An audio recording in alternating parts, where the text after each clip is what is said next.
বর্তমানে গণ অভ্যুত্থানে যারা নেতৃবৃন্দ রয়েছেন 1 লাখ টাকা 5 লাখ টাকা বিভিন্নভাবে এমনভাবে ক্যারেক্টারাইজেশন করা হচ্ছে, মনে হচ্ছে বাংলাদেশের সবচেয়ে বড় তারা ক্রিমিনাল। এসব ফাইজলামি বন্ধ করতে হবে। গণ অভ্যুত্থানের পরে সকল মিডিয়া সম্পাদকের সাথে বসেছিলাম, তাদেরকে একটা কথা বলেছিলাম, যা কাম করেছেন ঘরের ভিতর থাকেন, যদি লজ্জা থাকে ঘরের ভিতর থেকে বের হবেন না। কিন্তু যাদের লজ্জা নাই তারা বারবার বাংলাদেশের মানুষকে ধোঁকা দিয়ে যাচ্ছে। অনেক সাংবাদিক রয়েছেন যারা বুক থেকে বাংলাদেশকে ভালোবাসেন, তাদের সাথে কথা হয়,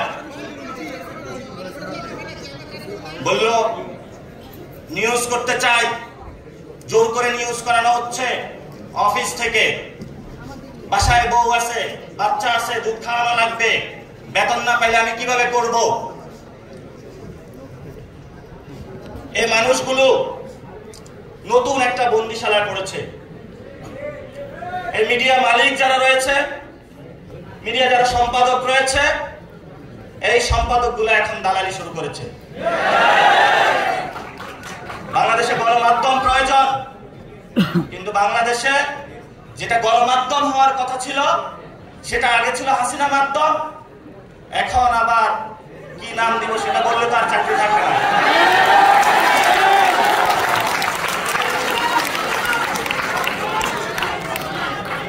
আরেকটি বিষয় আমি শেষ করব, দ্রুত শেষ করব।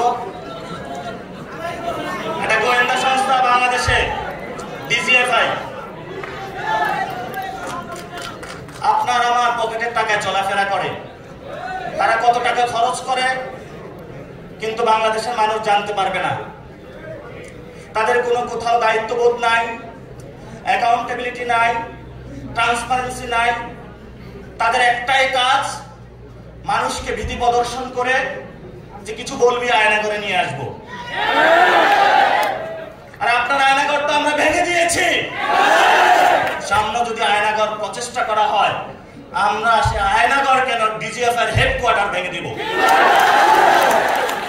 যথেষ্ট সহ্য করেছি, যথেষ্ট সহ্য করেছি। বাংলাদেশে যদি ডিজিএফআই থাকতে হয় অবশ্যই এটা সংস্কার করতে হবে। যদি সংস্কার করতে না পারেন, ট্যাক্সের টাকা নিয়ে যদি গুলিতাক করেন বাংলাদেশের মানুষের প্রতি, 18 কোটি মানুষ এখনো ঘুমায় নাই। কয়টা অস্ত্র তাক করবেন, কয়জনকে মারবেন? মৃত্যু মেনে নিয়েছি, মৃত্যু হয়ে গিয়েছে। এখন যতবার মারবেন ততবার আমাদের পুনর্জন্ম হবে আবু সাঈদ হয়ে। আসুন মারুন। ব্যবসায়ী ভাইরা, যুব ভাইরা, আপনাদেরকে ব্যবসা করতে হবে, নামতে হবে। বাংলাদেশে উৎপাদনমুখী ব্যবসা বন্ধ হয়েছে। শুধু বিভিন্ন দেশ থেকে কিভাবে এক্সপোর্ট ইম্পোর্ট বিজনেস করে দালালি করবে, এই ধরনের দালাল ব্যবসায়ী শ্রেণী সৃষ্টি হয়েছে। বাংলাদেশে কর্মসংস্থান সৃষ্টি হচ্ছে না। গণ অভ্যুত্থানে যুবকরা নেমেছিল একটি চাকরির জন্য। সে চাকরিটা যদি না হয় তাহলে আপনার কিসের ইলেকশন? রাজপথে যারা শহীদ হয়েছিল বিচার করতে হবে, যারা আহত হয়েছিল, তাদেরকে যারা খুন করেছিল, অঙ্গহানি করেছিল, শেখ হাসিনাকে ওই দেশ থেকে ধরে আনে বাংলাদেশে বিচারের সম্মুখীন করতে হবে। যদি করতে পারেন তাহলে আপনার মুখে ইলেকশনের ডেট মানায়।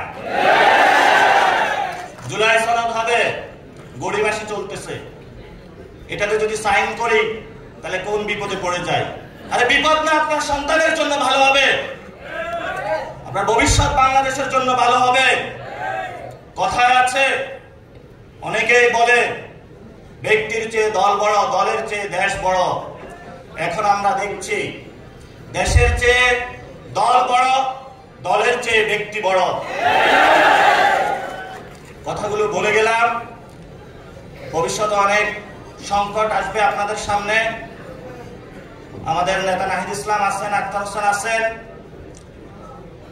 বাংলাদেশে অন্যান্য রাজনৈতিক নেতৃবৃন্দ রয়েছেন। বাংলাদেশে জাতীয়তাবাদী বিএনপি, জাতীয়তাবাদী যে দলগুলো রয়েছে, শক্তিগুলো রয়েছে,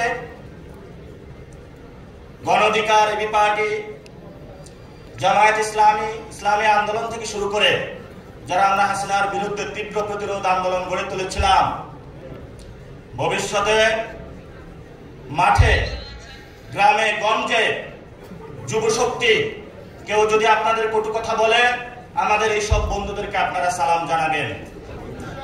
যদি আপনাদেরকে আঘাত করে, আপনারা তাদেরকে ফুল দিয়ে বরণ করে নেবেন। আমরা সহনশীল, আমরা কারো সাথে কটু কথাও বলতে চাই না, গায়ে পড়ে ঝগড়া বাঁধাতে চাই না। আমরা একসাথে থাকবো। কাদের বিরুদ্ধে সেটা কি আপনাদের জানা আছে? আওয়ামী লীগ এবং জাতীয় পার্টি ছাড় পাবে না। জাতীয় পার্টি নাকি নতুন কাউন্সিল হয়েছে, পিছনের দরজা দিয়ে আসার চেষ্টা করছে। যতটুকু খবর পেয়েছি, এমবাসিগুলো খুব উৎপাত শুরু করেছে। আপনি বাংলাদেশের মাটিতে বসে বাংলাদেশের পক্ষে থাকতে হবে। যতগুলো এমবাসি আছে, এর বিকল্প নাই। বিকল্প অনেক সৃষ্টি করেছিলেন, লাভ হয় নাই, ভবিষ্যতেও লাভ হবে না। কারণ আমরা এখনো জীবিত আছি। যদি কোনো কিছু লাভ করতে হয় বাংলাদেশের উপর দিয়ে, সেটা আমাদের জীবনের উপর দিয়ে করতে হবে। সেই জীবন দিতে সবাই প্রস্তুত আছে। ইনকিলাব জিন্দাবাদ। ভবিষ্যতে দেখা হবে। কথা হবে। আসসালামু আলাইকুম।